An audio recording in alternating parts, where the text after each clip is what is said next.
Pemimpin puja bakti, para bapak, ibu, saudara-saudari sekalian, selamat malam, terpujilah Sang Buddha, Namo Buddhaya. Pada kesempatan malam hari ini, kita punya satu karma yang baik, sehingga kita bisa menggunakan sebagian waktu kita untuk kembali belajar Dhamma, ajaran Sang Buddha. Bapak, Ibu, Saudara sekalian, tema pada malam hari ini adalah Dhamma yang membuat hidup menjadi indah. Bapak, Ibu, Saudara sekalian, mengapa saya menyampaikan ini? Karena saya juga punya satu dorongan keinginan agar Bapak Ibu yang hidup di sini, hidupnya itu menjadi indah. Siapa tahu kemarin hidupnya agak-agak semrawut, sehingga ndak enak dipandang, ndak enak dirasakan, bahkan kita di sebelah pun juga mulai ikut berkeluh kesah. Maka saya yakin Bapak Ibu juga punya satu harapan agar hidupnya ini menjadi indah.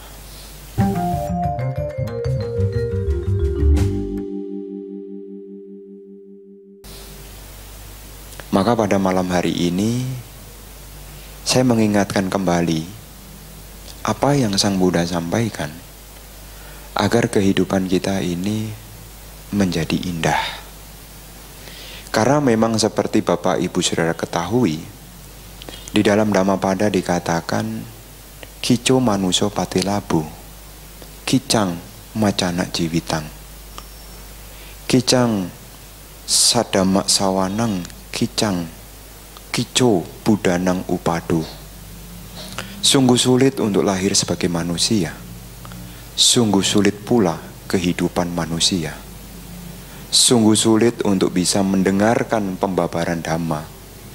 Demikian pula sungguh sulit untuk munculnya sama Sang Buddha. Kita sebagai satu kondisi saat ini kita sudah lahir sebagai manusia. Dan Bapak Ibu perlu ketahui, memang seperti apa yang Sang Buddha sampaikan, perlu Anda sadari, bukan perlu Anda tinjau kembali, tidak juga perlu didebatkan kembali. Memang kehidupan sebagai manusia ini tidak mudah. Dalam bahasa Dhamma, kicang macana jiwitang. Kicang itu sulit, macana itu penghidupan, jiwitang itu kehidupan. Jadi kalau kita jadi manusia ini tidak gampang, serba repot. Pagi-pagi mesti bangun, masak. Untuk apa? Sarapan.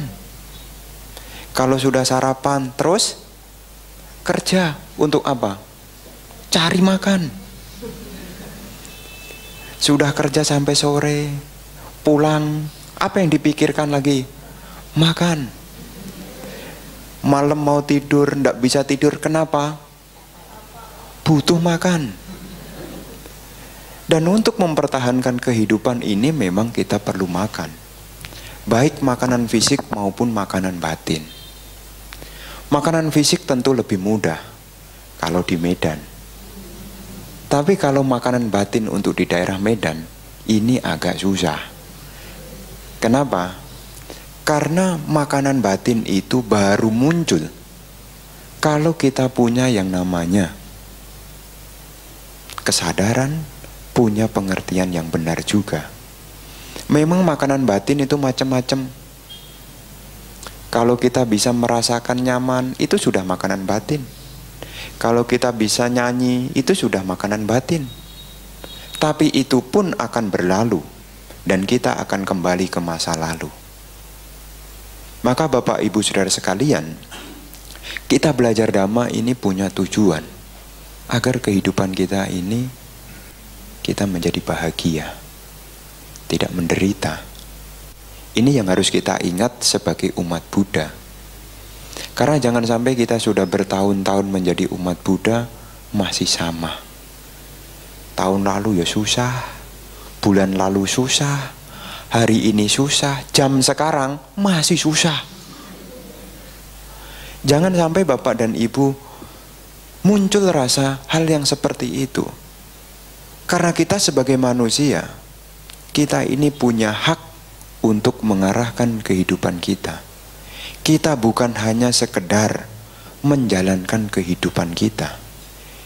Kita punya yang namanya usaha benar, yaitu menuntun diri kita ke arah yang benar. Memang kehidupan sebagai manusia tidak mudah. Dari penghidupan tidak mudah. Sudah kemakan aja belum tentu bisa dicerna. Buktinya ada sakit perut. Dari makanan tidak mudah, dari pergaulan juga tidak mudah.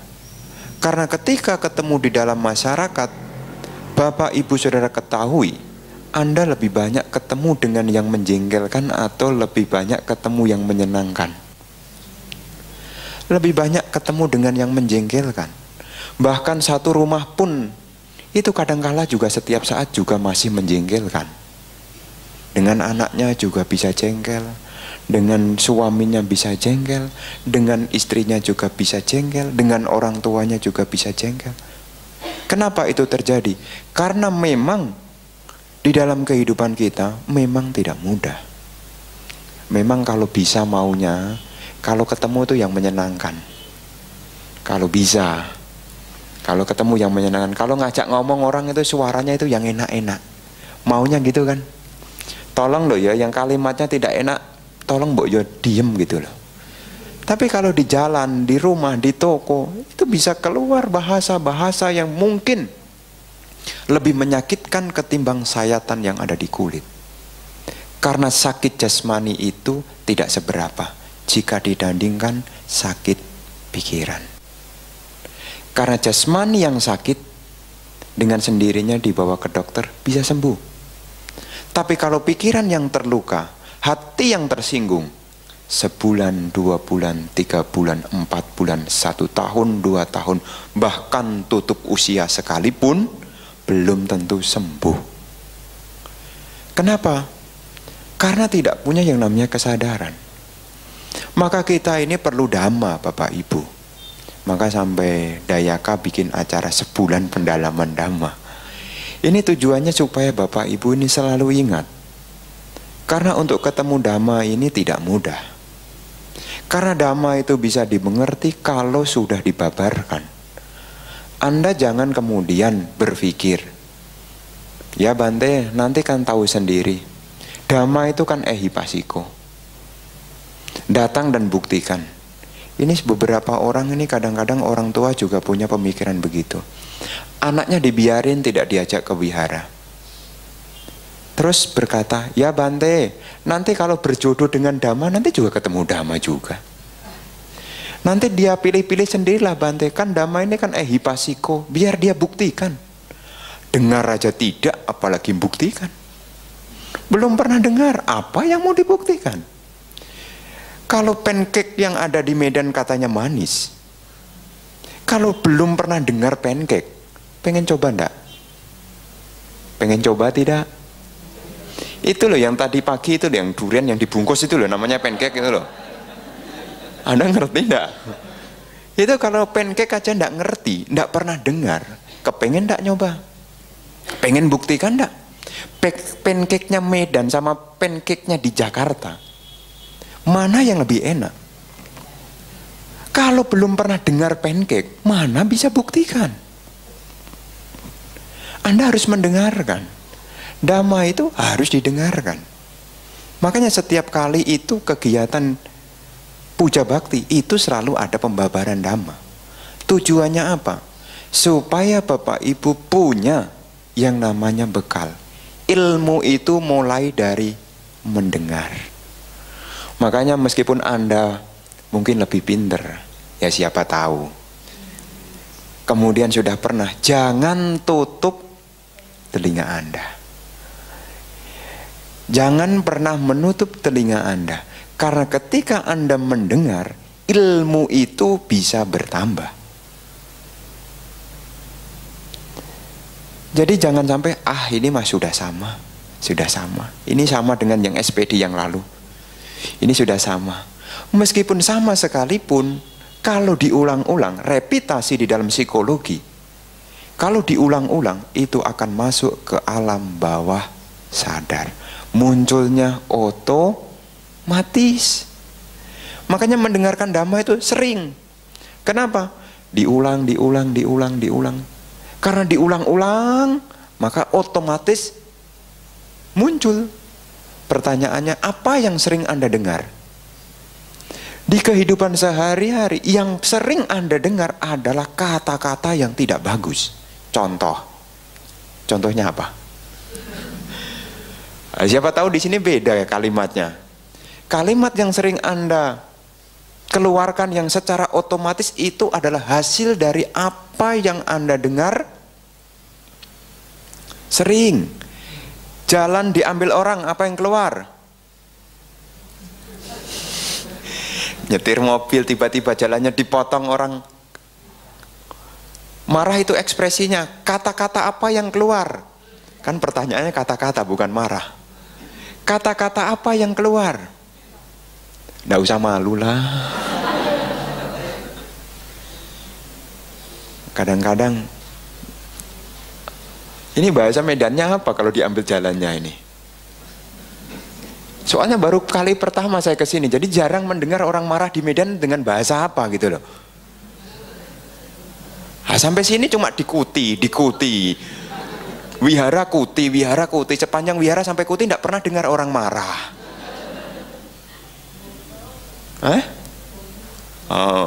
Itu sudah mentok sekali itu ya. Ya seperti itu, karena kita sering mendengar puyo ya, puyo, tidak ada guna, sudah ya, tidak ada harapan gitulah, sudah bohwat gitulah, ya kan? Sampai begitunya kemudian keluar. Kenapa yang muncul kalimat itu?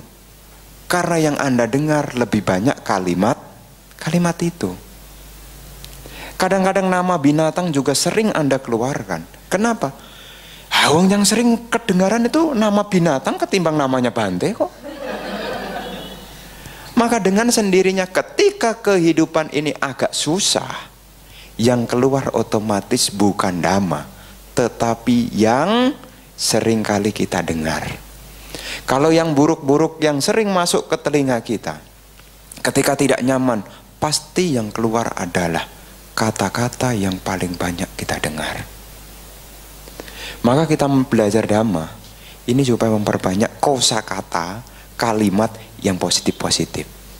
Karena kalimat yang positif, hal yang baik, itu lebih cepat mempengaruhi kehidupan kita. Kalau kita terjebak di dalam kata-kata yang negatif, negatif itu akan datang di dalam kehidupan kita. Maka Dhamma itu selalu disampaikan, dan Anda juga jangan bosan-bosan mendengarkan. Sebetulnya, ya terus terang loh ya, lebih enak mendengarkan atau lebih enak berbicara? Kalau Anda mengatakan, Bante saya lebih suka berbicara, ya silahkan ganti saya aja. Saya gantian mendengarkan. Tapi pada malam hari ini, topik ini memang sengaja dibuat supaya Bapak Ibu mengerti dengan sungguh-sungguh betapa pentingnya Dhamma. Karena kehidupan sebagai manusia, kita akan ketemu dengan Ataloka Dhamma, 8 kondisi dunia, untung, rugi, dihina, dipuji, dikenal, tidak terkenal, bahagia, menderita. Ini loh warna kehidupan. Tergantung mana domain yang mau kita lebih banyak. Ini kan dua kutub yang berbeda. Karena munculnya ini tidak mungkin sama-sama kok. Kalau Anda untung belum tentu Anda rugi. Kalau rugi pasti tidak untung. Kalau untung pasti tidak rugi. Memang begitu munculnya. Kalau Anda senang, otomatis tidak menderita. Kalau Anda menderita, otomatis Anda tidak senang. Kalau Anda terkenal, otomatis orang semua kenal Anda. Ya kan? Demikian pula kalau orang sudah memuji Anda, otomatis dia tidak mencela Anda. Tapi kalau sudah nyela Anda, berarti tidak ada satupun pujian untuk Anda. Karena memang kehidupan sebagai manusia, di dalam 31 alam kehidupan, kita ini terkena yang namanya Atalokadama, 8 kondisi dunia. 8 kondisi dunia ini anicca. Yang bikin nicca itu ya Anda sendiri. Apa itu nicca? Yang bikin tetap itu diri Anda sendiri. Bahagia, menderita itu anicca. Bahagia muncul, derita lenyap. Derita lenyap, bahagia muncul. Bahagia muncul, derita lenyap. Derita muncul, bahagia lenyap. Yang bikin kehidupan kita ini selalu menderita terus karena kita tidak mengarahkan diri kita ke hal yang benar. Makanya di dalam kehidupan masyarakat, Dhamma ini membuka satu wawasan supaya kehidupan kita menjadi indah. Dalam Dhamma itu ada istilahnya Sobana Karana Dhamma. Sobana itu artinya indah. Bahasa Inggris terjemahnya itu beautiful. Indah. Karana, membuat. Dhamma. Jadi kalau dalam bahasa Pali itu dibalik. Sobana Karana Dhamma artinya Dhamma yang membuat hidup jadi indah. Jadi ada Dhamma yang membuat kehidupan kita menjadi indah. Apa itu? Ada 2. Jadi untuk hidup kita supaya indah itu cuma 2. Tidak perlu banyak-banyak. Sang Buddha menyampaikan 2 hal ini yang membuat kehidupan kita menjadi indah. Yang pertama adalah kanti, yaitu kesabaran. Pernah dengar kesabaran?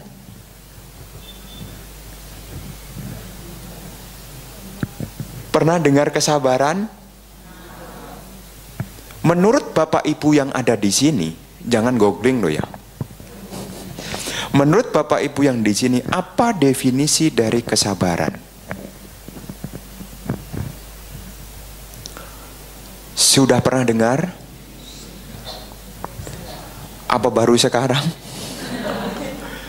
Kalau sudah pernah dengar, pasti bisa mendeskripsikan apa itu yang Anda dengar. Duren, pernah dengar? Apa itu duren? Buah yang bisa loh, Anda tahu loh, berduri, aromanya wangi, cara bukanya dibelah dengan kedua tangan, dipegang tangan satu, habis itu diputer-puter sampai habis itu dibuang, jangan ditelan semuanya. Anda bisa mendeskripsikan. Demikian pula Bapak Ibu, kalau kita mau membuat kehidupan kita indah, yang pertama punya kesabaran. Dan kesabaran ini harus dideskripsikan. Apa itu sabar?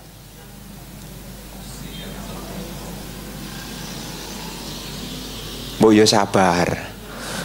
Apa artinya sabar? Sabar itu punya 3 makna. Makna yang pertama adalah kemampuan untuk menahan keinginan dulu. Jangan cepat emosi ya. Kemampuan untuk menahan keinginan. Orang yang bisa menahan keinginan, dialah orang yang sabar. Yang kedua, selain kemampuan menahan keinginan, orang yang sabar itu kemampuan menahan emosi. Dan yang ketiga, orang yang sabar itu artinya orang yang mampu bertahan di situasi sulit tanpa banyak mengeluh. Nah, yang pertama, kenapa sabar itu perlu? Karena yang pertama dalam kehidupan sebagai manusia ini banyak keinginannya. Kenapa kehidupan kita menjadi tidak indah? Karena banyak keinginannya. Banyak keinginannya. Maka Sang Buddha mengingatkan kenapa kita harus sabar? Karena dalam diri kita ini tidak pernah kekurangan yang namanya keinginan. Keinginan itu tidak ada habisnya. Nuruti keinginan itu seperti ngisi ember yang masih mending kalau bocor. Ember yang tidak ada, dasarnya diisi langsung les. Kalau bocornya cuma sepaku, masih bisa bertahan lama. Apalagi bocornya cuma sejarum, masih bisa tahan lama. Kalau tidak ada dasar, hilang. Maka kesabaran ini membuat kehidupan kita menjadi indah. Kenapa? Kita bisa nahan keinginan. Karena setiap manusia ini pada dasarnya punya keinginan. Baik keinginan yang baik maupun yang buruk. Contoh keinginan yang buruk apa? Rasanya saya tidak pernah loh Bante punya keinginan yang buruk. Apa contoh keinginan yang buruk? Mengharap orang lain celaka. Kalau kita tidak suka sama orang, keinginan itu ada. Saya senang kalau dia susah. Apa? Saya senang melihat dia susah. Ini semestinya, kenapa kalimat itu muncul? Karena sudah kehilangan kesabaran. Keinginan yang buruk bisa muncul. Keinginan yang baik itu juga perlu kesabaran. Umat Buddha kan pengen kaya kan? Apa yang terjadi kalau tidak punya kesabaran? Pengen kaya, pengen hidupnya enak, tidak sabar. Banyak teman-teman kita kok. Korupsi itu kalau pejabat, jualan narkoba. Kenapa jualan narkoba? Cepat kaya. 1 gram putau itu harganya ratusan ribu. Itu 1 gram, coba punya 1 kuintal. Kenapa sampai ada orang yang terjebak di dalam jual narkoba? Karena dia pengen enak tanpa mau sabar. Tidak bisa nahan keinginan. Saya tidak ngomongin orang sini loh ya. Jadi kalau tersinggung maaf loh ya, saya tidak ada niat begitu. Karena saya ini sering masuk, ya, keluar masuk LP Cipinang. Pembinaan. Bagian sustik itu masyarakat khusus narkotik. Jadi saya sering kali ketemu orang-orang, ya maaf loh ya, orang dari Medan. Ya kalau sudah di sana kan saya suka tanya, kenapa kok bisa? Ya Bante, saya kan dari Medan merantau ke Jakarta. Ya katanya ada pekerjaan yang menjanjikan, katanya omsetnya besar. Terus, saya suruh ngambil barang ke Mangga Besar. Nggak taunya Bante, itu kali pertama. Ternyata bungkusan itu isinya narkoba. Akhirnya dia terbawa dan masuk. Saya tanya, kena berapa lama? Kalau saya berani tanya, karena tidak mungkin dia macam-macam dengan saya. Kena berapa lama? 4 tahun Bante. Sekarang sudah berapa? Sudah 2 tahun Bante. Sabar ya, jangan diulangi lagi. Enak tinggal di sini ya? Enak di mana Bante? Bukannya di sini makan gratis? Bagaimana enak? Setiap hari cuma lihatin pagar yang tinggi. Kadang-kadang saya isengi, makanya belajar meditasi. Siapa tahu menguasai ilmu meditasi bisa tembus. Ya kadang-kadang kalau temennya susah kan jangan dihakimi dong, dihibur sedikit gitu loh. Dia juga umat Buddha juga loh. Kenapa sampai bisa masuk ke situ? Karena belum pernah mendengar Dhamma. Terbawa yang namanya keinginan, tidak bisa tahan. Keinginannya pengen hidup enak, tapi caranya tidak bisa bersabar. Memang kehidupan sebagai manusia tidak mudah, tapi Sang Buddha selalu mengingatkan supaya kehidupan yang kita jalani tetap indah. Selalu punya yang namanya sabar. Ingin kaya, ya boleh, tapi sabar. Sabar cari pinjaman, sabar ngangsur juga, sabar. Nanti tercapai kok. Teman-teman kita yang bisnis itu bukan langsung berasal dari yang sudah punya modal kok. Sabar.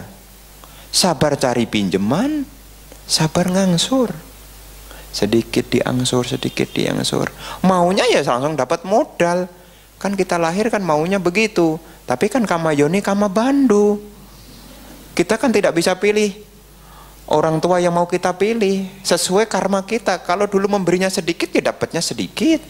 Kalau dulu memberinya tidak kelihatan, ya sekarang tidak kelihatan apa-apa. Makanya nanti dalam kehidupan Bapak Ibu, kalau kita punya keinginan, kita mesti sabar. Kemarin kan sudah dibahas tentang tujuan hidup, mesti dicatat. Sudah ditulis belum? Kemarin itu bayar loh, beli talkshow itu bayar loh ya, itu beli tiket loh ya. Itu tiket itu bayar, itu ada tulisannya. Anda punya harapan, ditulis. Kalau sudah ditulis, untuk mencapainya Anda juga harus sabar. Sabar itu bukan berarti diam. Sabar itu bukan berarti menunggu.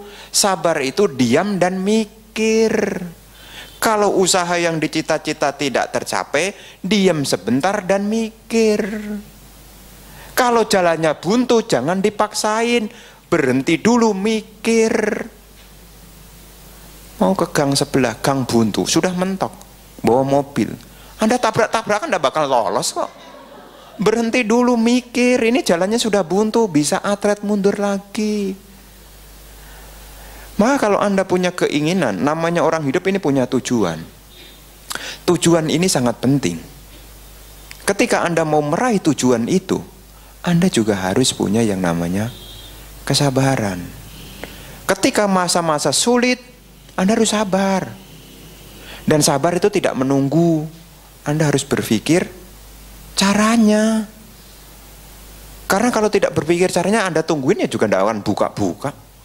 Kunci macet, ya udah pandai sabar, tunggu aja. Sabar, tidak bakalan buka sampai Anda matahari muncul dan tenggelam juga tidak bakalan kebuka. Anda harus berpikir caranya. Karena di dunia ini semua ada caranya. Makanya jangan paksakan Anda punya keinginan. Kalau keinginannya mentok, diam sebentar. Mikir caranya. Makanya sabar ini menjadi satu hal yang penting. Di dalam kehidupan spiritual sekalipun, Sang Buddha juga menyebutkan. Di dalam Owada Patimokkha, Sang Buddha menyampaikan, Kanti paramang taputitikang. Kesabaran adalah cara melatih batin yang terbaik. Kenapa ada latihan? Karena ada tujuan. Apa tujuannya? Nibanang paramang sukang. Kalau seseorang biku punya tujuan nibbana, nibbana itu bisa terperoleh, itu juga latihan dengan dasar punya kesabaran. Sang Buddha sampaikan, Kanti paramang taputitikang, nibanang paramang wandanti Buddha. Para Buddha bersabda, nibbanalah yang paling tinggi. Sesuatu yang paling tinggi itu bisa tercapai kalau punya kesabaran. Maka kalau Anda kerja, jadi sales dulu, sabar. Karena orang yang sukses itu awalnya jadi sales dulu kok. Jualan dulu, jualan dulu. Tidak langsung tiba-tiba langsung duduk jadi bos, tidak ada ceritanya. Kalaupun ada, karma baik besar sekali. Dan itu 99% itu karma baik sekali. Dan di antara Anda mungkin ya tidak ada lah di dalam 90% itulah. Maka Anda kalau sekarang punya keinginan sales dari pintu ke pintu, dari desa ke desa Anda kunjungi, sabar aja. Karena dari perjalanan itu banyak pengalaman yang mendidik Anda menjadi orang besar. Karena orang besar itu dimulai dari pengalaman. Dan pengalaman itu dibesarkan dengan kesabaran. Jadi biku. Kalau Anda di antara orang Medan ini ada yang mau jadi biku, pengen jadi biku besar, mesti sabar. Sabar. Karena hari ini makan tidak langsung membengkak kok. Ya kan? Mari sabar. Setiap orang punya keinginan. Dan keinginan itu bagus sekali kalau ada tujuan yang jelas. Ketika mau mencapai itu, Anda juga harus punya yang namanya kesabaran. Tahan keinginan. Ya, yang bikin susah kan banyaknya keinginan. Temennya punya handphone, duitnya belum cukup, maksakan diri. Memang hitung-hitungan matematika itu lebih gampang ketimbang cari uang. Kalau 2 juta diangsur 6 kali, berarti berapa sebulannya? Kan angsuran kan 6 bulan kan? Kalau 2 juta dibagi 6 berapa? Ayo kalkulatornya dimainkan. Berapa? 300.000 kalau alah murah Bante, sehari 300.000 berarti sehari itu sebulan 300.000 berarti sehari cuma 10.000. Teori matematikanya murah, tapi kenyataannya kehidupan kita ini kan pasang surut, pasang surut. Maka kalau kita punya keinginan, ya dipikir dulu, pikir dulu. Kalau mentok, pikir lagi.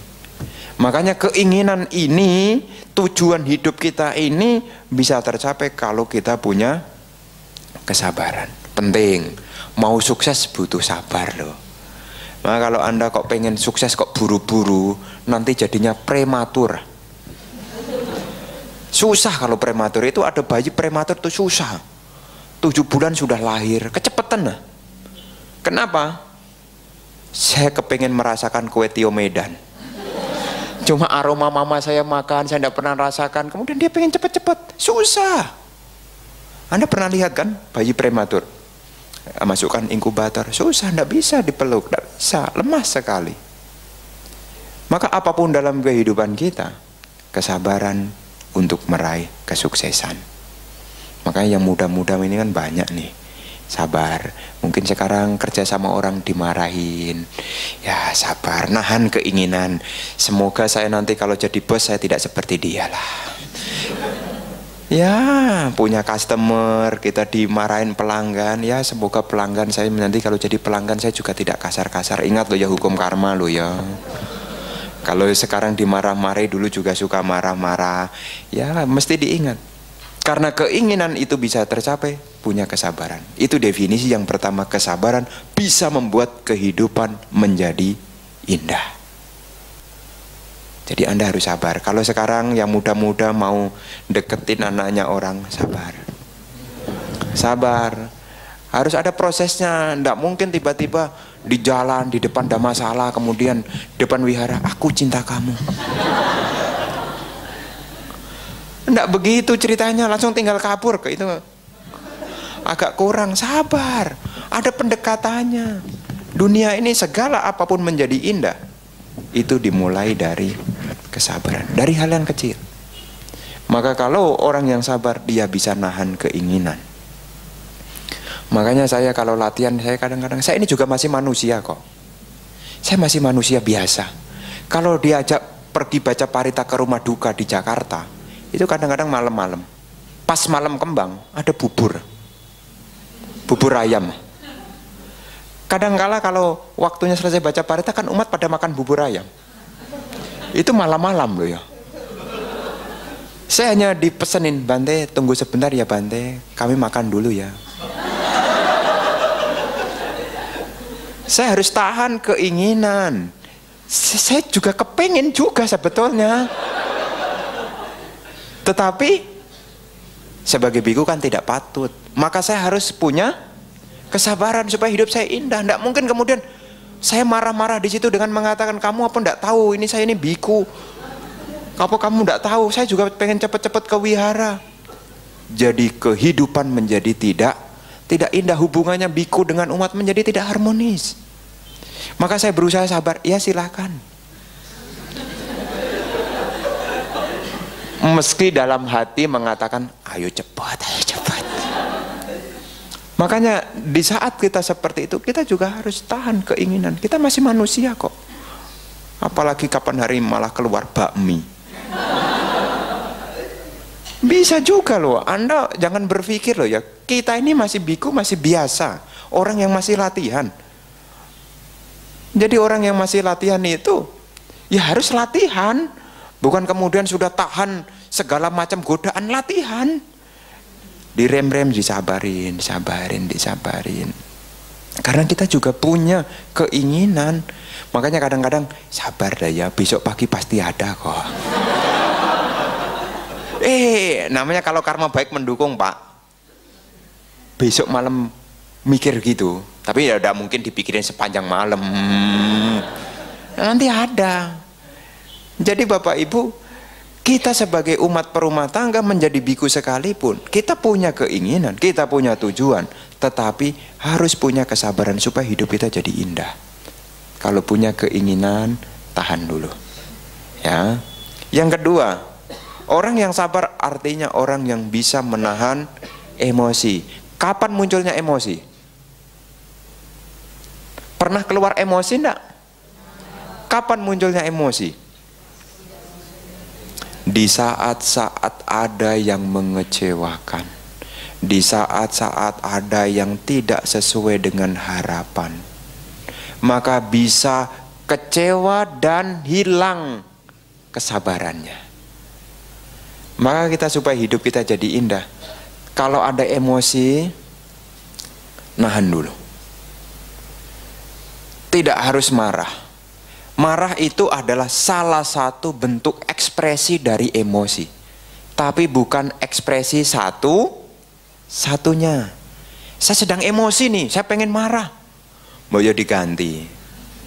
Saya sedang emosi nih, saya mau ceramah. Daripada marah kan mending ceramah. Mengingatkan diri sendiri, kama yoni kama bandu, kan otomatis kita bisa nahan. Karena yang sering kali zaman sekarang, masyarakat kita Indonesia ini sudah kehilangan jiwa kebesarannya, sudah kehilangan kesabarannya.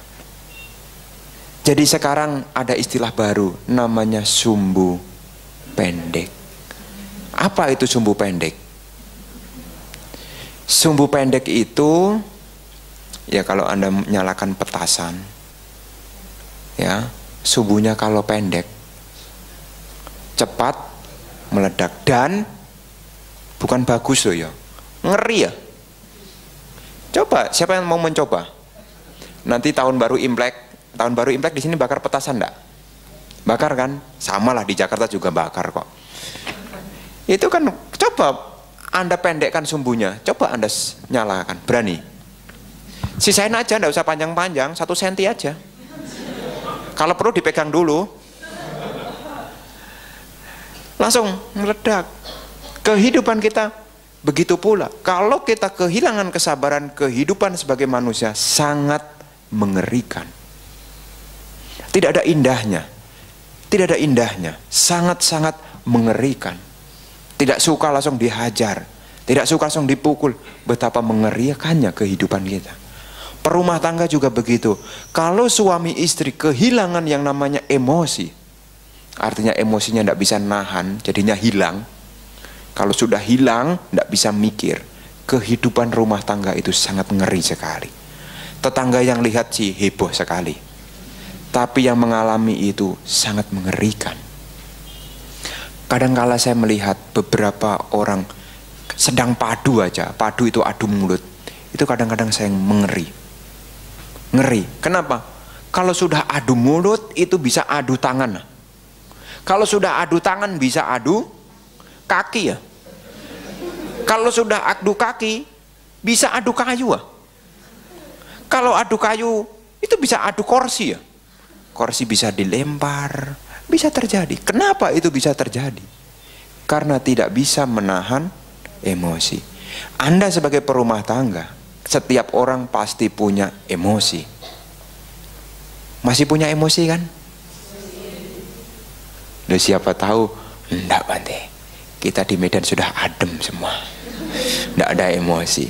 Masih ada. Karena tidak semua apa yang kita cita-citakan itu sama dengan apa yang kita mau. Bisa emosi. Punya anak bikin emosi enggak? Bikin. Mintain tolong masukkan sandal kerak enggak mau. Nanti mah main game aja. Tolonglah nak, kamu naikkan itu sandal mama ke kursi, ke rak. Nanti mah. Cepetlah. Nanti mah. Cepetan. Iya kata dia, bener. Iya tapi enggak gerak. Lama-lama meledak. Meledak. Kasih kode. Cepat. Iya ya, iyanya double jadinya. Iya ya, tadi kan iya 1. Iya 2, iya 3, iya 4, iya 5. Akhirnya gara-gara mindahin sandal ke erak, bisa mindahin tangan ke muka. Bisa terjadi loh. Bisa terjadi dan mungkin itu dari hal yang sepele. dengan anak bisa begitu, dengan suami, dengan istri bisa begitu. Itu belum dengan tetangga loh ya. Yang deket-deket. Apakah kehidupan itu menjadi indah? Untuk mendapatkan seorang anak gampang apa sulit? Sulit. 9 bulan 10 hari tanya ibu susahnya kayak apa tuh? Masa sudah lahir kemudian ditampar? Kenapa? Sudah kehilangan emosi. Maka anak-anak tolonglah jangan bikin emosi orang tua ya. Bantulah supaya kehidupan orang tua Anda menjadi indah. Tolong dibantu. Maka kesabaran ini berguna di saat kita sedang emosi. Emosi ditahan. Makanya untuk menahan emosi itu kita perlu latihan. Latihan mengelola pikiran kita, yaitu bermeditasi. Makanya kalau di wihara ada latihan meditasi, ikutlah.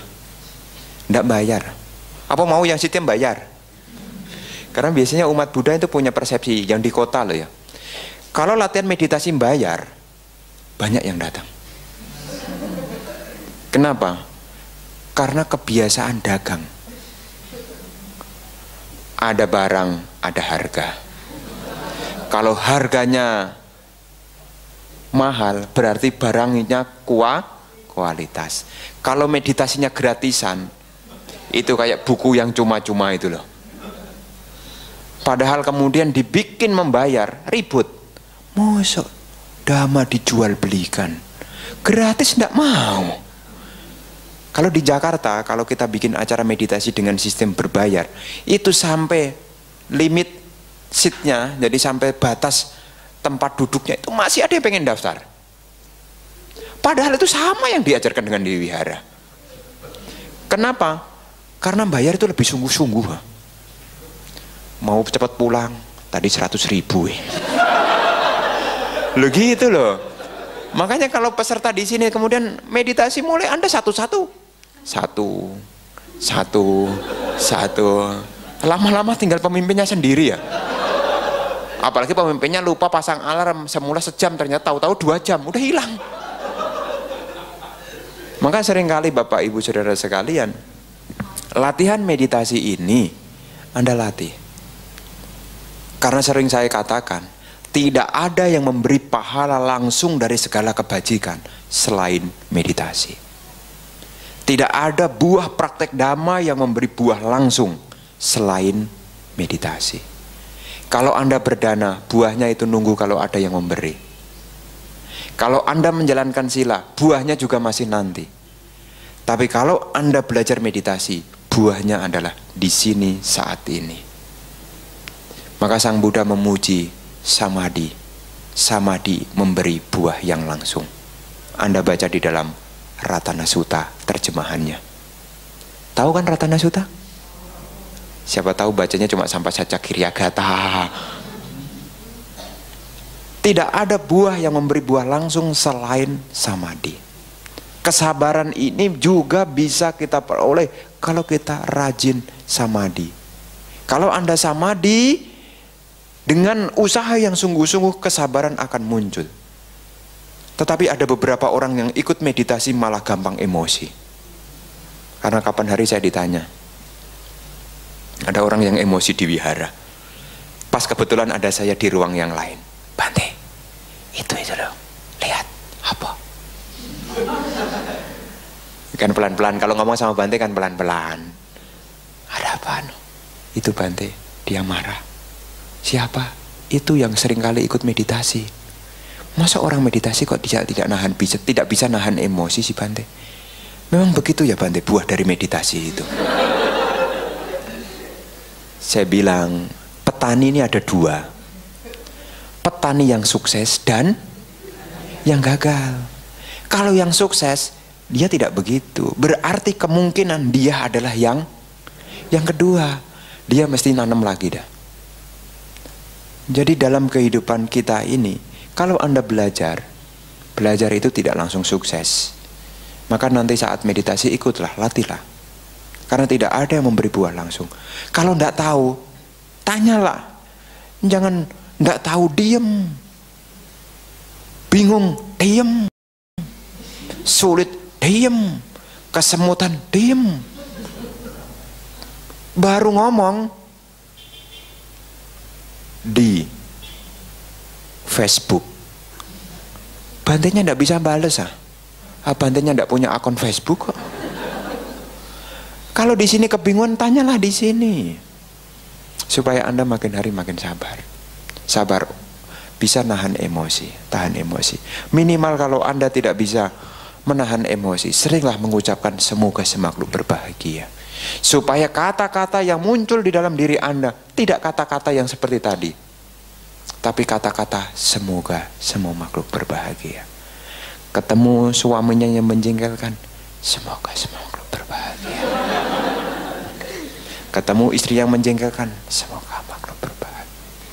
Sang Buddha di dalam Buddha Jaya Manggala, syair yang kedua, Maratire kama biyung cita sabaranting kura panalaka waka yakamakada yakang kanti sudan tak widina. Bener nak? Bener nak? Nomor satu kan bahung saha sama bini. Itu yang kedua itu marah. Yang ketiga nalagiri. Ketika ketemu dengan marah, marah itu kan begitu mengganggunya. Apa yang Sang Buddha lakukan? Kanti, kesabaran. Maka Anda dalam kehidupan sehari-hari, gangguan Anda itu tidak semenakutkan marah. Marah bersama dengan pasukannya yang masing-masing menunggang gajah Girimekala. Dan Anda ketemu suaminya cuma nunggang sepeda motor. Anda aja udah hilang kesabarannya. Ini itu ketemu gajah gede itu cuma sepeda motor. Udah gitu pakai helm. Marah datang bersama dengan pasukannya yang masing-masing memegang senjata. Anda harus punya kesabaran. Contohlah Sang Buddha. Karena kita punya keyakinan Sang Buddha. Bukan kesabaran itu bukannya tidak dilatih oleh Sang Buddha. Sang Buddha membuktikan betapa dahsyatnya, hebatnya kekuatan yang namanya kesabaran. Kesabaran itu memang pahit, tetapi itu obat. Kesabaran itu kelihatannya lemah, tetapi kekuatan. Kekuatan yang paling kuat adalah orang yang sabar. Diputus pacar, sabar.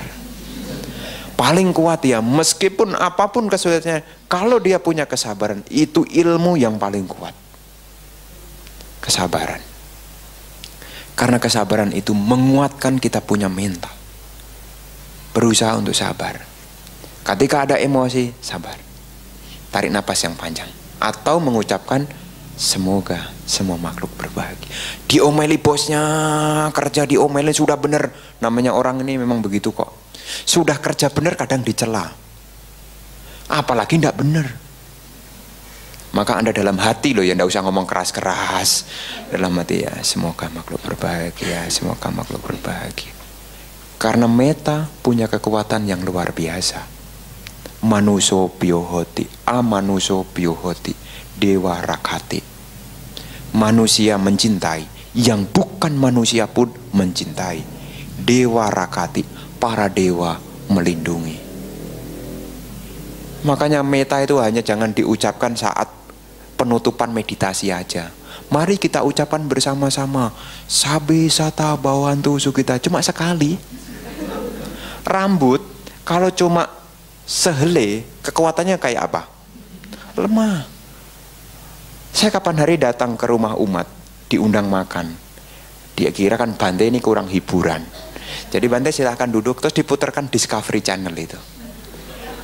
Ada eksperimen tentang rambut. Rambut itu kuat ngangkat beban kurang lebih 3 ton. Bukan rambut sehelai loh ya. Rambutnya dilipat-lipat, dikepang, kemudian dia pepet, kemudian dia angkat. Saya dari situ timbul pengertian. Kalau meta yang kita miliki kita ulang, betapa dahsyatnya kita punya meta. Satu mungkin lemah. Makanya seperti tadi yang saya bilang, selama meditasi cobalah terus hanya mengucapkan itu. Semoga makhluk berbahagia terus. Manuso piyohoti, amanuso piyohoti, dewa rakati. Kalau kehidupan Anda susah, dewa akan melihat orang punya cinta kasih kok hidupnya susah. Bantu. Karena Anda bisa menerima dari orang lain karena apa coba dasarnya? Anda memberi sesuatu kepada orang, bukan urusan menerima dulu dah. Kalau Anda memberi sesuatu kepada orang, kenapa Anda memberi kepada dia bukan dia? Saya lebih senang dia kok Bante. Kenapa kamu tidak kasih dia?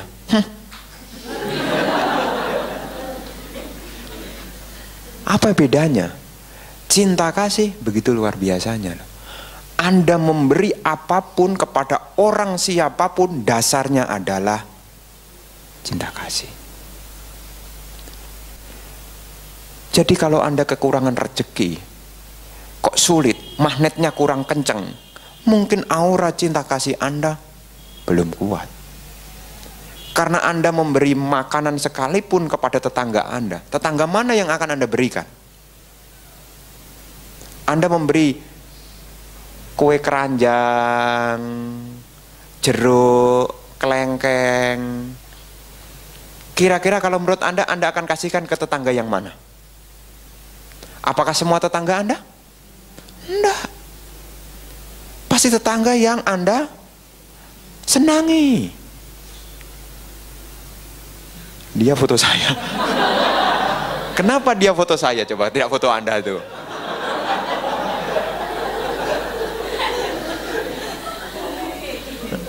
Itulah kekuatannya. Maka Anda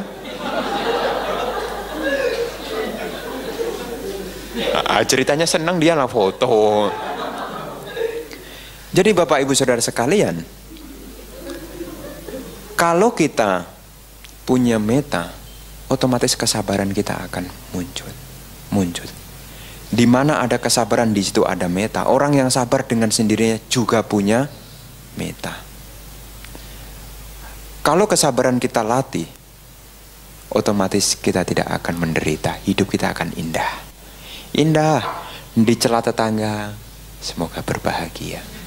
Kenapa dia mencela kita? Karena dia tidak bahagia. Anda harus tahu. Kenapa dia menghina kita? Karena dia tidak dalam kondisi senang. Karena prinsipnya itu seperti teko. Kalau isinya teh dituang, ya teh. Kalau teh manis yang keluar, ya manis. Teh itu tidak sentimen. Kalau ke saya manis, ke Anda tiba-tiba jadi pahit. Enggak. Dia akan menyatu bersama dengan alirannya. Maka kalau Anda dicela, ibu Anda, bapak Anda sedang marah kepada Anda, saat itu dia sedang tidak bahagia. Sewaktu-waktu Anda juga bisa marah sama sebelah Anda. Kenapa? Anda tidak bahagia. Dan Anda yang menerima, Anda harus ingat, dia sedang tidak bahagia. Kalau sampai saya lawan, artinya saya menambah penderitaan dia. Dia susah kok saya omelin. Kamu udah tambah susah. Dia susah, mestiin kita bacain parita.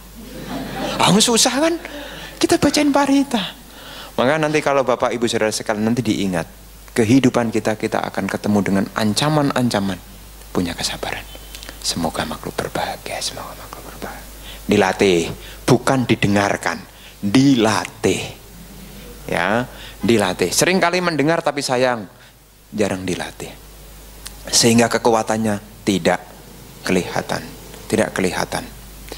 Nah, selain sabar itu menahan emosi, sabar itu mampu bertahan di situasi sulit tanpa mengeluh. Itulah orang yang sabar. Jadi kalau situasinya sulit, berusaha tetap bertahan. Jangan mengeluh. Kalau sudah mulai mengeluh, kehidupan Anda mulai tidak indah. Bante, saya dulu nikah sama dia itu dijanjiin loh Bante, mau dibelikan gelang. Sampai sekarang bertahun-tahun kita menikah, gelang kecil aja ndak ada, apalagi besar. Emas aja ndak ada, apalagi perak. Terus saya tambahin, apa kamu ndak pernah tahu lihat ada gelang karet? Itu gratis itu. Seringkali kita bisa bertahan, tapi untuk tidak mengeluh itu tidak mudah. Untuk tidak mengeluh itu tidak mudah. Anda bisa bertahan karena saya di sini, tapi dalam hati Anda sebetulnya mengeluh. Lama kali ini Bante ceramahnya. Anda saat ini menjadi tidak indah. Bisa begitu loh. Anda bisa begitu. Mungkin kalau dengan saya mungkin Anda nggak sukan, mau keluar Anda tahan-tahan, diem. Lama kali. Kakinya udah mulai kesemutan, nggak selesai-selesai. Kadang-kadang saya pengen ceramah sebetulnya maunya pendek. Maunya kadang-kadang saya pengennya pendek. Nanti kalau dikira saya pendek itu terlalu pelit. Udah di jauh-jauh dari Jakarta belikan tiket mahal, ceramah cuma 20 menit. Maka seringkali Bapak Ibu nanti dalam kehidupan Anda diingat, meskipun ada kesulitan tetap bertahan. Jangan mengeluh. Karena mengeluh itu adalah awal dari masalah. Masalah. Kenapa kok awal dari masalah? Karena jawaban Anda tidak selalu positif. Kenapa Anda jadi mengeluh? Ya karena dia ini bikin susah. Susah itu positif apa negatif? Negatif. Jadinya negatif. Maka kalau ada orang mengatakan, Bante, saya ini gagal, Bante. Saya katakan, gagal itu bukan kesuksesan yang tertunda. Gagal itu artinya berlatih dan belajar lagi. Anda mesti berlatih dan belajar lagi. Kalau ada kegagalan, Anda harus tanamkan. Kenapa saya gagal? Saya mesti belajar dan berlatih lagi. Artinya di situ Anda tidak mengeluh. Seringkali kalau gagal kita mengeluh. Aduh, saya sudah rajin berdana, kok masih susah. Saya sudah rajin baca parita, kok masih susah. Lama-lama apa? Makin susah. Karena mulai tidak mau berdana, tidak mau baca parita, kesusahan makin ada. Maka kalau kita sulit, susah, cobalah jangan banyak mengeluh. Kalau mengalami kesulitan, bertanya bukan mengeluh. Tahu kan bedanya? Kalau bertanya itu tanya tentang caranya, bukan mengeluh. Kalau mengeluh itu hanya menyampaikan, cuma curhat doang. Kadang-kala ketemu orang, kadang-kadang ada yang datang cuma curhat. Ini sebetulnya cuma curhat apa mau tanya ini? Dia panjang. Oh saya tahu, oh dia cuma mau curhat aja. Ya udah saya cuma nungguin dia aja. Sabar juga. Makanya kadang-kadang saya tidak mau sok tahu. Jadi dia dengerin. Setelah keluhannya keluar, baru saya luruskan. Makanya kalau ada orang yang mungkin Anda punya teman lagi curhat gitu ya, Anda tidak usah nyangkal, dengerin aja. Tidak usah nangkal. Kalau ditangkal atau disangkal, nanti dia akan menjadi-jadi. Biar habis dulu, biar surut dulu. Misalnya, saya tidak suka sama dia. Lah terus kenapa? Dia akan cerita. Tambahin lagi. Lah terus dia akan cerita. Lah terus dia akan cerita. Lah terus dia akan cerita. Lah terus dia akan cerita. Lama-lama ceritanya habis. Tapi kalau Anda sangkal, dia itu memang begini. Oh bukan, itu cuma pikiran kamu. Oh tidak bisa. Dia sudah jelas-jelas begitu. Oh tidak bisa, kamu yang tidak positive thinking. Mana bisa? Karena dia belum tuntas sudah dipotong. Maka nanti kalau di rumah kalau ada keluhan didengarin dulu. Dengerin dulu. Kalau sudah didengarkan, itu nanti jadi enteng kok. Dan nanti baru ditunjukkan caranya. Kita biku ini kadang-kadang juga ngeluh juga loh. Tapi tidak di umat. Kemarin kamu ke sana ya? Dikasih makan apa? Dapat bakpo 1 Bante, sama kopi. Tok. Iya Bante. Terus, tapi siang dapat banyak. Kok bisa begitu ya? Terus giliran saya ke sana. Oh iya sama juga ternyata. Artinya apa Bapak Ibu? Ketika kita mendengar orang lain mengeluh, cobalah didengarkan dulu. Ya, siapa tahu kesabaran sudah hilang. Karena biasanya keluhan ini bisa muncul di dalam siapapun. Dengarkan aja. Anak bisa mengeluh, suami bisa mengeluh. Kenapa ada keluhan? Karena ada kesulitan. Wajar. Tapi bertahan. Itulah pentingnya yang namanya kesabaran. Kalau Anda kehidupannya punya kesabaran, alangkah indahnya kehidupan Anda. Karena kita makin hari ini makin tua loh. Makin tua itu makin perlu kesabaran. Anda harus ingat, kita ini makin hari makin tua. Kalau makin tua harus persiapan dari sekarang. Makin sabar. Karena makin tua biasanya makin cerewet. Makanya seringkali kita harus dari sekarang. Karena kalau kita makin tua itu jalan makin pelan. Ya, kapan hari itu ada orang sudah tua, matanya kurang jelas, dikira duduk itu sudah nempel.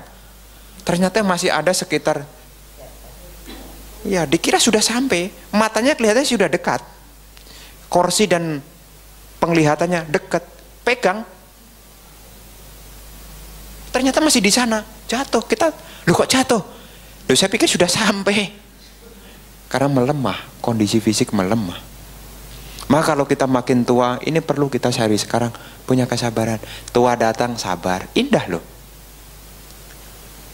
Anak nurutin agak telat sedikit, sabar. Jangan banyak ngomong. Kalau Anda jadi anak, punya orang tua yang cerewet, senang apa tidak? Disuapin. Kok enggak ada asinnya? Tambahin asin.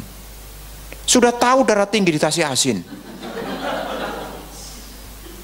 Maka kalau kita yang jadi tua, saya sih bertekad, makin tua saya moga-moga saya tidak cerewet gitu loh.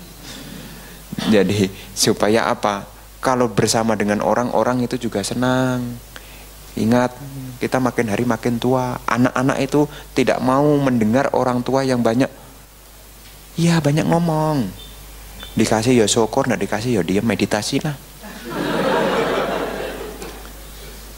Anda akan hidupnya akan indah. Maka Sang Buddha dengan jelas menyampaikan, dhamma yang pertama membuat kehidupan kita menjadi indah adalah kanti, kesabaran. Suami istri meskipun hidupnya sederhana, kalau dia keduanya menjalani dengan kesabaran, indah sekali. Indah sekali. Kesabaran. Yang kedua, soraja, rendah hati. Kehidupan menjadi biku, kehidupan menjadi perumah tangga. Kalau orang yang punya kerendah hatian, hidupnya akan indah. Apa lawan kata dari rendah hati? Tinggi hati, sombong. Siapa yang senang melihat orang yang sombong? Tidak ada. Manusia tidak suka melihat orang yang sombong. Makhluk halus kalau ditanya, juga sama. Juga sama. Kapan hari ada orang kerasukan? Biasa, kan seperti kemarin saya bilang, biku ini multi talent. Orang kerasukan ngundang biku. Terus kemudian kita tanya, kenapa kamu kok ganggu dia? Kenapa kamu kok bisa masuk ke dia? Soalnya ini orang terlalu sombong. Saya suruh minta, tolong WC dibersihkan. Karena pertama itu kerasukan, karena ini di daerah Dadap itu ada pabrik plastik dulu, memang tempatnya kurang bagus. Kemudian ada ruko, kemudian jadi pabrik. Kemudian ada toilet di belakang. Ternyata makhluk halus itu cinta kebersihan. Dia pesan, ada suatu ketika kerasukan dan berpesan agar toilet itu dibersihkan. Karena bosnya itu di depan dan pekerjaannya banyak, makin hari kan makin kotor. Anak buahnya bilang apa? Bu, saya bersihkan toilet dulu ya. Nggak usah. Jangan dibersihkan. Toh yang pakai juga tidak banyak. Jangan dibersihkan. Kemasukan lagi. Kenapa saya tidak suka sama dia? Karena dia sombong. Makhluk halus saja kalau ketemu yang sombong tidak suka, apalagi kita loh. Kita ini belum jadi makhluk halus saja ya tidak suka loh. Maka Bapak Ibu Saudara sekalian, kehidupan kita akan menjadi indah kalau tidak ada kesombongan.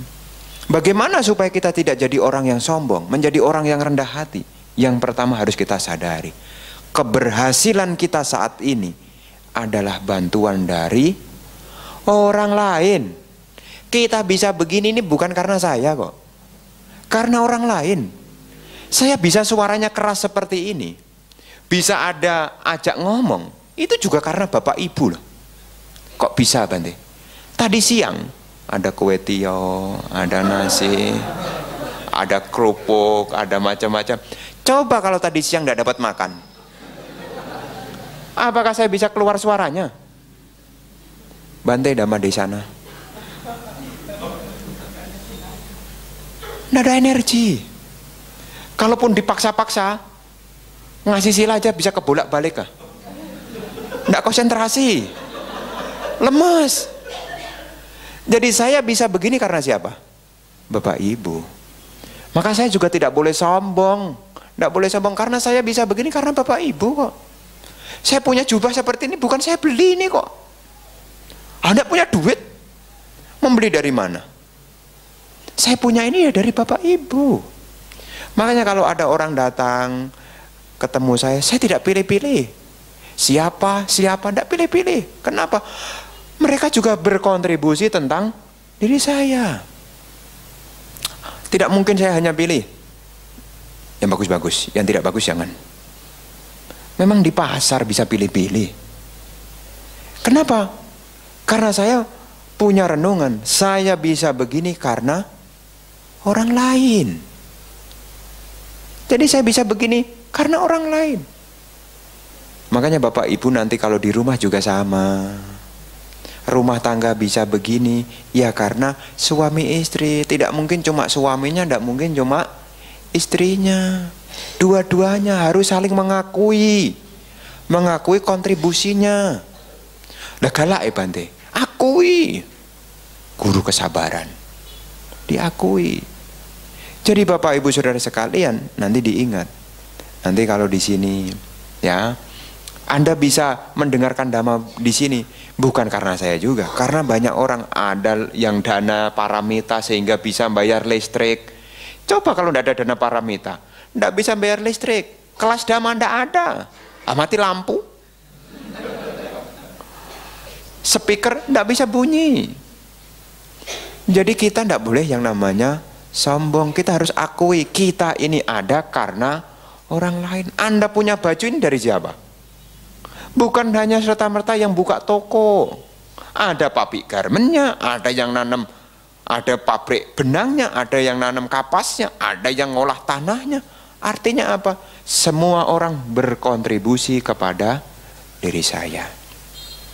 Maka dengan sendirinya lambat laun Anda menjadi orang yang rendah hati. Rendah hati. Jadi yang pertama, belajar untuk mengakui bahwasanya keberhasilan kita ini karena orang lain. Yang kedua, orang yang rendah hati itu mau mendengarkan orang lain. Kenapa?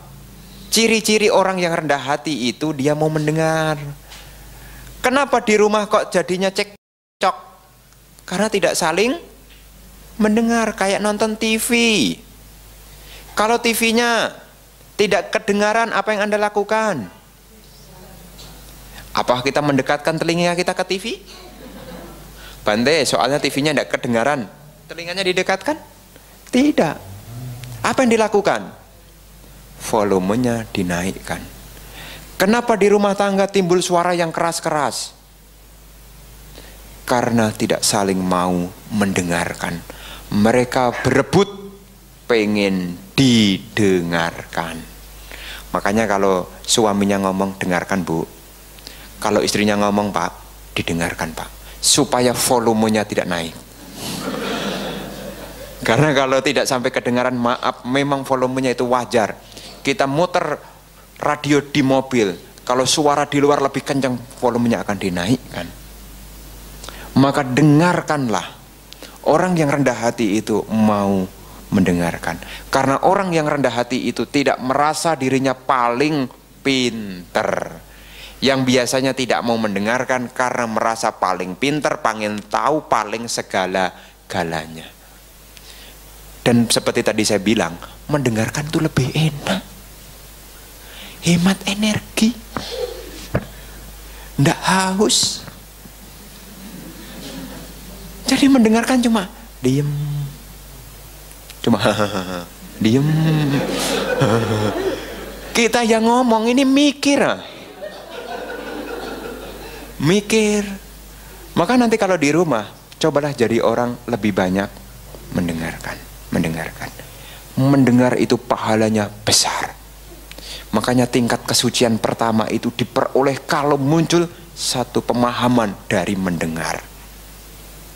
Makanya kalau kita mendengar itu sebetulnya lebih beruntung. Tenggorokan bagus. Jadi lebih bagus lah. Jadi bahagia juga tidak berkurang. Makanya Bapak Ibu nanti di rumah, ini di rumah dimanapun, cobalah lebih banyak mendengarkan. Tapi kemudian jangan bisu-bisunan. Kamu yang ngomong lah. Kamu yang ngomong, kata Bante kan lebih baik mendengarkan. Ya bukan begitu juga. Jadi jangan malah nyuruh orang lain, kamu yang ngomong ah, kamu yang ngomong. Ya bukan begitu. Karena penghargaan kepada seseorang itu pada omongannya. Kalau sapi dipegang talinya, kalau orang dipegang omongannya. Makanya kalau kita ngomong, dia mendengarkan. Ketika dia ngomong, kita harus mau mendengarkan. Itulah orang yang rendah hati, rendah hati, rendah hati. Jadi nanti di masyarakat cobalah bisa bertahan untuk bisa mendengarkan. Orang yang mendengarkan itu tidak bodoh kok. Justru yang banyak ngomong itu kelihatan bodohnya kok. Jadi kalau yang banyak ngomong itu kelihatan bodohnya. Jadi yang sedikit ngomong itu justru ilmunya makin banyak. Karena dia yang nuangin terus dia diem, dia tampung. Kan lama-lama yang ngomong habis. Yang mendengarkan makin banyak. Makanya Bapak Ibu Saudara sekalian, nanti di rumah supaya hidupnya ini menjadi bagus, ya belajar untuk rendah hati, mau mendengarkan. Kenapa seringkali rumah tangga bisa ribut? Karena selalu rebutan. Selain rebutan ngomong itu, rebutan benar. Nanti kalau rebutan di rumah, rebutan salah lah. Karena biasanya rumah tangga itu bisa rame karena rebutan benar. Semua saling berargumentasi, saya yang benar. Oh tidak, saya lebih benar. Mana? Saya lebih benar. Bukan, saya lebih benar. Semua saling membenarkan dirinya masing-masing sehingga perang argumen. Coba kalau rebutan salah. Contohnya anaknya mungkin tidak naik kelas. Biasanya kan satu-satu kan pada membenarkan diri. Ini mestinya ini ibunya nih. Oh enggak, bapaknya. Enggak bisa dong. Ibunya yang harus tanggung jawab. Enggak bisa, bapaknya kepala rumah tangga kok. Rebutan benar. Coba kalau anaknya enggak naik sekolah kemudian rebutan salah. Maaf Pak, ini kesalahan ibu. Bapaknya jawab, bukan Bu, kesalahan bapak. Loh, apa ndak indah kalau kehidupan begitu? Coba kalau rebutan salah, apa ndak indah? Dompet, handphone ketinggalan, hilang. Suaminya jadi, ya maafkan bapak karena bapak tidak perhatian kepada ibu. Oh bukan bapak yang salah, ibu yang salah. Kalau rebutan salah, alangkah indahnya. Coba bayangkan. Apa ndak paling romantis melebihi film Korea coba. Coba bayangkan. Coba kalau Anda berumah tangga, kalau ibu dan bapak, orang tua dan anak semua saling ndak naik kelas, anak mengatakan, "Oh, bukan salah bapak dan ibu, salah saya mama, salah saya papa." "Oh, bukan salahmu nak." Oh, langsung mesra kehidupannya. Semua langsung nangis bareng-bareng, terharu. Ada loh, hanya kita tidak bermain seperti dama. Kita hanya mengikuti arus dan bukan melawan arus. Semua rebutan benar. Coba kalau jalannya rusak kemudian kita saling menyalahkan diri sendiri, alangkah indahnya. Kalau sekarang dunia sedang kacau kemudian kita berintrospeksi satu sama lainnya, apakah tidak begitu indah? Makanya kerendahan hati ini sangat penting. Jadi belajar untuk mendengarkan. Nah, yang ketiga, orang yang rendah hati itu tahu setiap orang itu punya kelebihan dan kekurangan, maka dia bisa menghargai. Yang tidak bisa menghargai karena tidak bisa menilai. Setiap orang itu punya kelebihan dan kekurangan. Semua dipukul rata. Coba aja, tidak usah jauh-jauh di sini, yang di depan sama yang di belakang, mana yang lebih banyak mendengar? Beda, frekuensi suara makin ke belakang makin kecil. Beda, tetap beda. Makanya yang diperoleh tidak mungkin sama. Dari hal ini aja sudah kelihatan setiap orang punya kelebihan dan kekurangan. Topik damanya sama, tapi nangkepnya bisa lebih, bisa kurang. Ya saya hargai. Saya hargai, karena setiap orang memang pada dasarnya tidak sama. Setiap orang pada dasarnya beda. Setiap orang punya kelebihan dan kekurangan. Mungkin dia cerewet tapi dia murah hati. Kelebihannya murah hati, kurangnya cerewet. Mungkin dia agak kasar tapi dia peduli. Kelebihannya di mana? Peduli. Kekurangannya di mana? Kasar. Anda punya orang tua juga begitu, ada kelebihan dan kekurangan. Anda punya anak juga sama, punya kelebihan dan kekurangan. Rendah hati, rendah hati. Alangkah indahnya kalau kehidupan kita punya kerendahan hati. Maka seperti apa yang Sang Buddha sampaikan, dhamma yang buat kehidupan kita indah hanya dua, sabar dan rendah hati. Ini yang saya sampaikan di malam hari ini. Sebagai penghantar, nanti dilanjutkan dengan diskusi, karena ini adalah pendalaman dhamma. Kalau ada hal-hal yang ingin disampaikan, ada hal-hal yang ingin ditanyakan, nanti kita diskusikan bersama di malam hari ini. Terima kasih atas perhatiannya. Sabisata Bhavantu Sukhitata.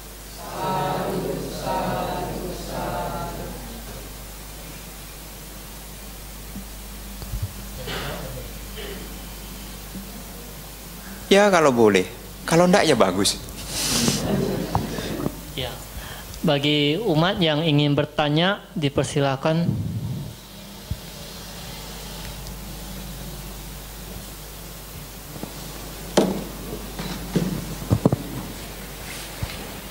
Ini sampai jam berapa?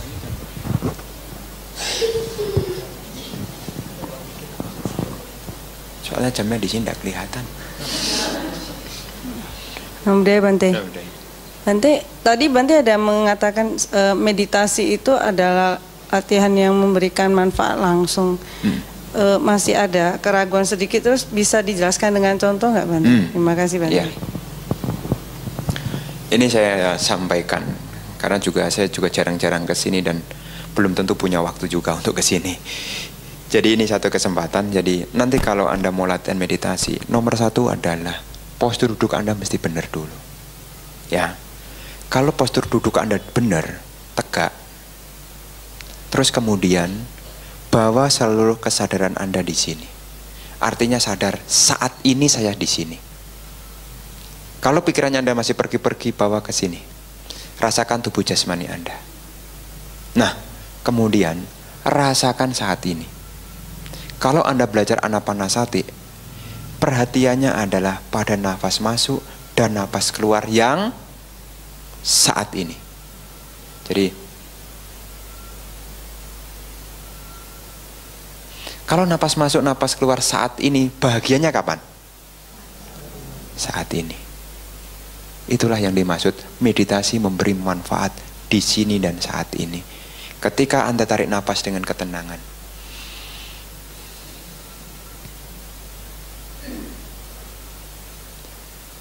rasa bahagia ada di sini saat ini.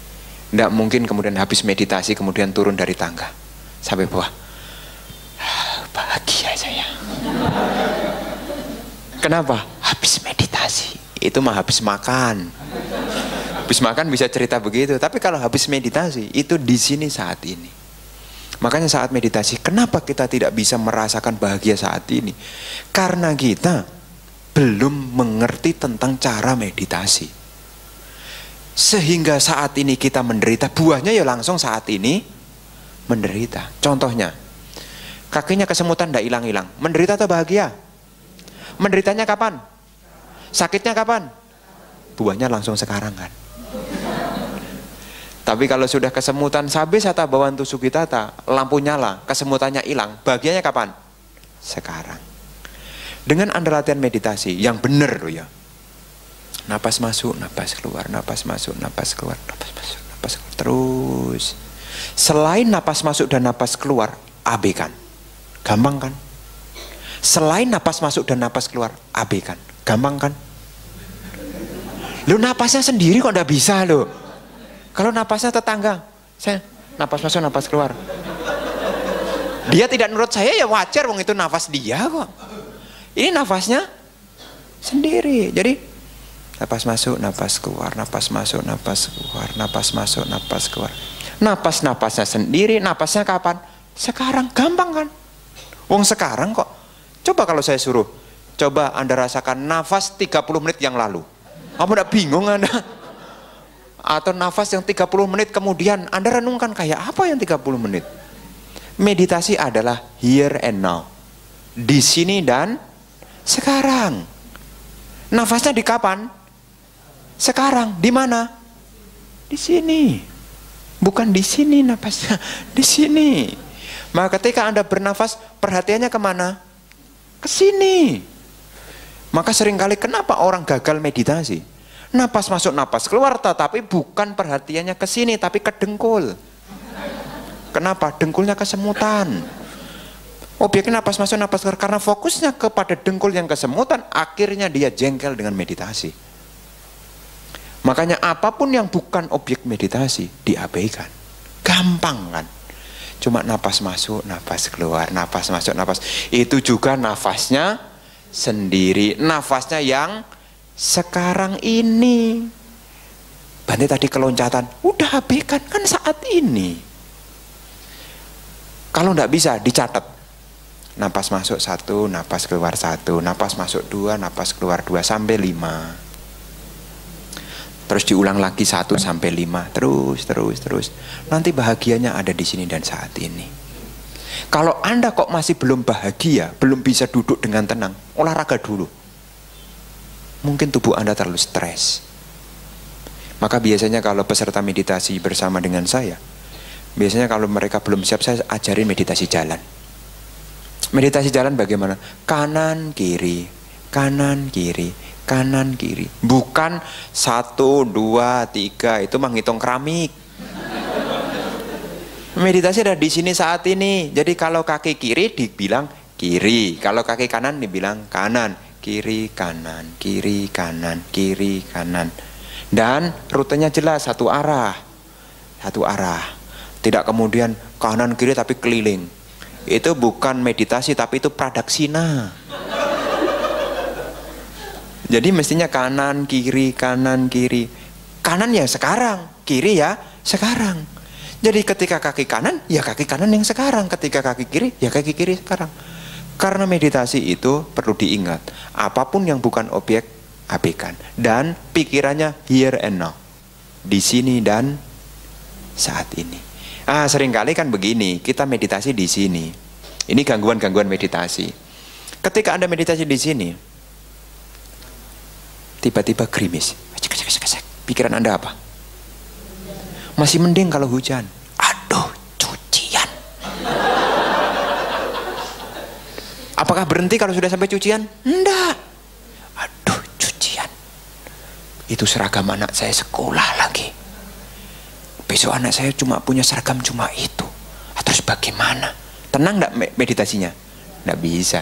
Kenapa? Karena pikirannya bukan di sini, sudah ke sana. Maka saat apapun meditasi dimanapun Anda latihan. Nah, bukan meditasi. Ketika apapun yang bukan objek meditasi, abaikan. Anda belajar begitu.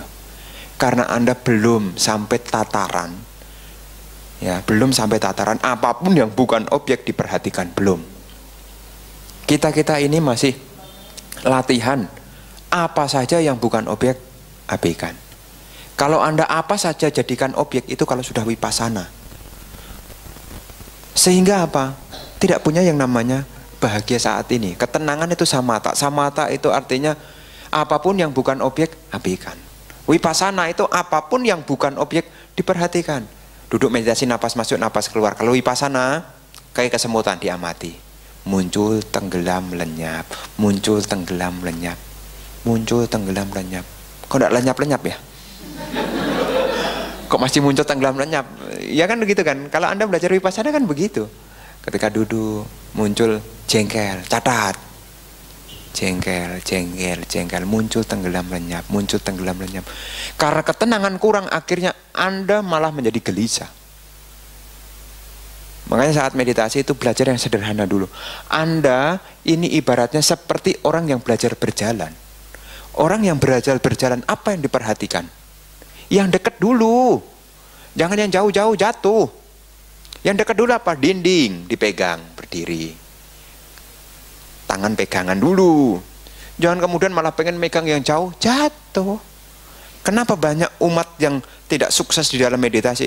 Karena sebetulnya kesiapan batin belum siap. Sudah dipaksain. Karena kemudian saat latihan vipassana tanpa ditunjang dengan ketenangan, banyak susahnya, kemudian jadi mental block.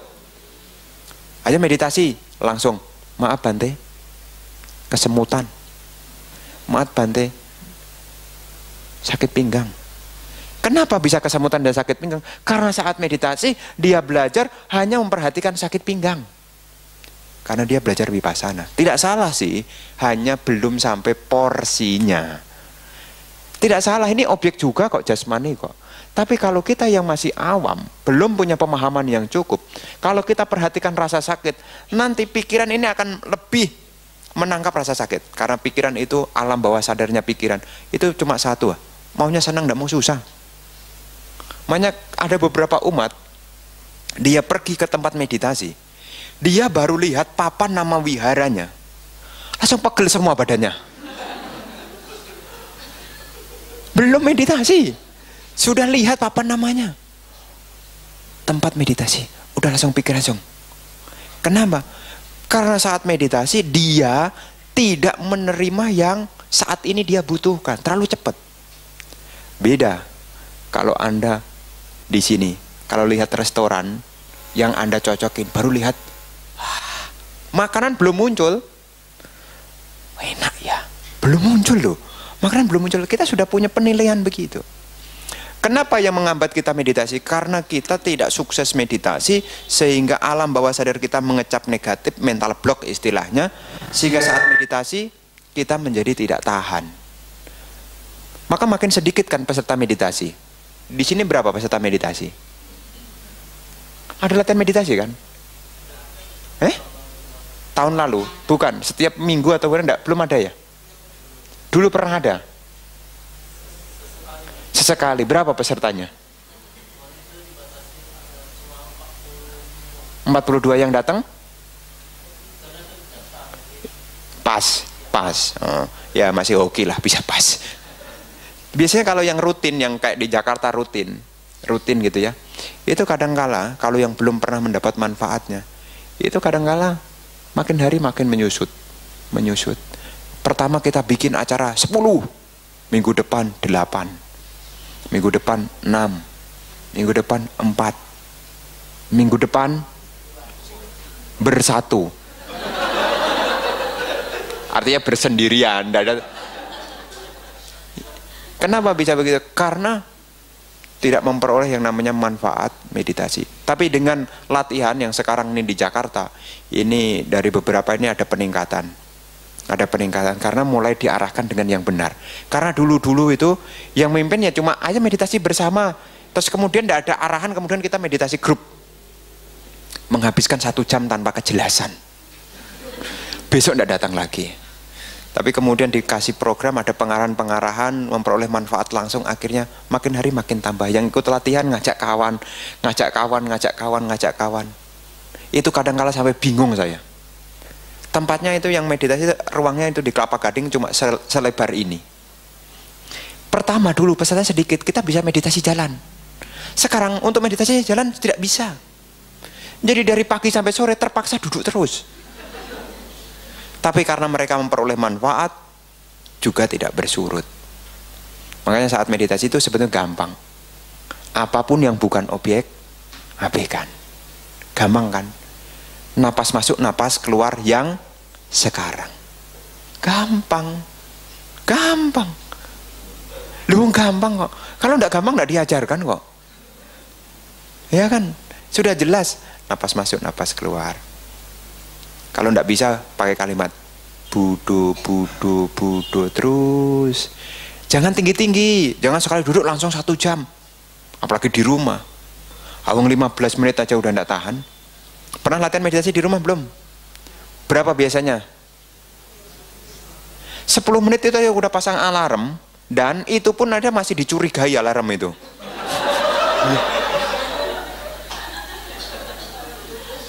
Apa jangan-jangan enggak jalan, apa ini jangan-jangan ini tadi kelebihan.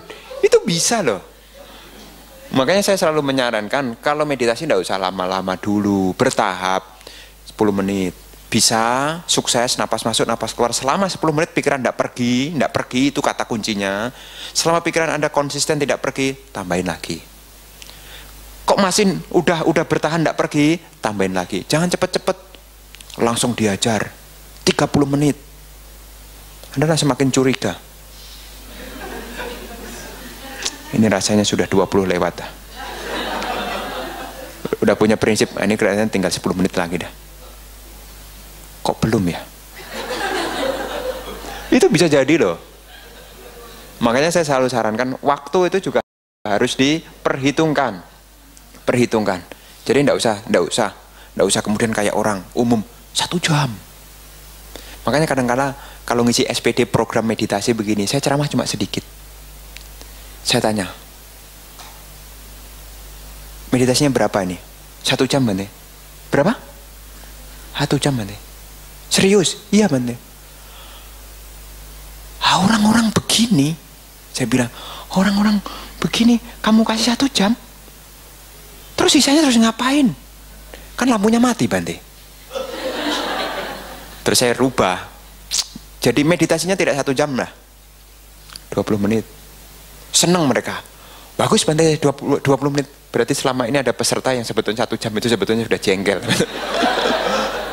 Bagus Bante 20 menit.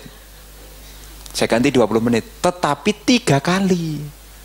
1 jam kalkulasinya 1 jam. Tetapi 30 menit ini benar. 20 menit benar. 20 menit benar. 20 menit. Hasilnya maksimal. Daripada 1 jam kemudian kita pasang alarm 1 jam. Kita nyalakan kemudian dia duduk. Anda bisa bertahan cuma 10 menit. Sisanya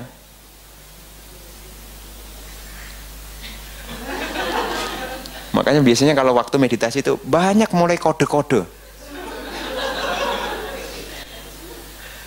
1. Terus depan lagi. Itu saya sebetulnya udah peka, tapi kan dari awal sudah konsisten selama 1 jam. Jadi saya sebetulnya saya tahu penderitaan dia gitu loh. Meskipun saya juga latihan apapun yang bukan objek saya abaikan, tapi suara itu kan punya kepedulian. Tahu kan kalau sudah begitu, ndak ada respon, mulai dia agak mainnya agak kasar sedikit. Cetek, tidak ada respon, agak keras sih. Krak. Sebetulnya saya tahu kalau kamu juga susah, saya juga susah juga melihat penderitaan kamu. Tapi kan tadi sepakatnya 1 jam. Mbok ya ngomong kalau 1 jam ndak kuat gitu loh. Udah ndak kuat diam-diam, sok-sokan lah. Makanya seringkali Bapak Ibu, saya tidak setuju kalau tiba-tiba 1 jam. 20 menit dulu, bisa dulu. Awang mengeja aja belum bisa kok membaca. Anda cuma lihat gambarnya, bolak-balik. Apa isinya? Bagus. Nggak ngerti isinya. Seringkali kalau habis meditasi 1 jam kan nanti kita bangga sampai luar. Saya bisa duduk 1 jam. Kalau saya tambahin, selama 1 jam kamu ngapain? Ngamati Bante napas masuk napas keluar. Serius? Enggak juga sih Bante, kadang ke sana sini. Makanya Bapak Ibu 20 menit dulu. Ya 20 menit atau 10 menit dulu. Tapi sukseskan dulu. Napas masuk napas keluar, napasnya sendiri diperhatikan selama 10 menit, masa enggak bisa? Kalau sampai 10 menit tidak bisa, turunkan 5 menit. Kalau sampai Anda ragu-ragu, buka mata.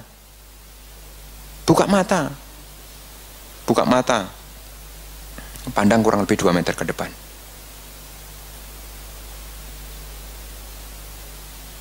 Nanti mata yang semula terbuka dengan sendirinya selama 10 menit, itu nanti capek dan nutup sendiri kok. Kalau kadangkala orang yang tidak terbiasa, kadangkala saya ajarin begitu. Tuh, buka mata enggak apa-apa saya bilang. Tapi matanya harus konsisten ke depan, enggak boleh celengean. Perhatikan napasnya. Sudah mulai mengenali dia, kemudian dia pejamkan mata. Tambahin 10 menit lagi, jadi 20 menit. Jadi kalau Anda yang masih tutup mata aja enggak jelas, buka mata aja. Kadang-kala kan Anda cari-carikan nafasnya. Sampai ada peserta meditasi saya, setiap kali meditasi dia bawa balsem. Saya tanya, "Mang pegel?" "Enggak, Bante, supaya saya tahu napas saya ada di sini." Aduh, ada. Terus saya kaca, ya kalau kamu pengen tahu nafasmu, kamu buka mata dulu aja. Kamu perhatikan aja. Karena kadang-kala kalau saya meditasi sendiri, saya buka mata kok. Memang enggak boleh? Boleh kok buka mata. Yang penting kan mengarahkan pikiran pada objeknya. Buka mata dulu. Memperhatikan.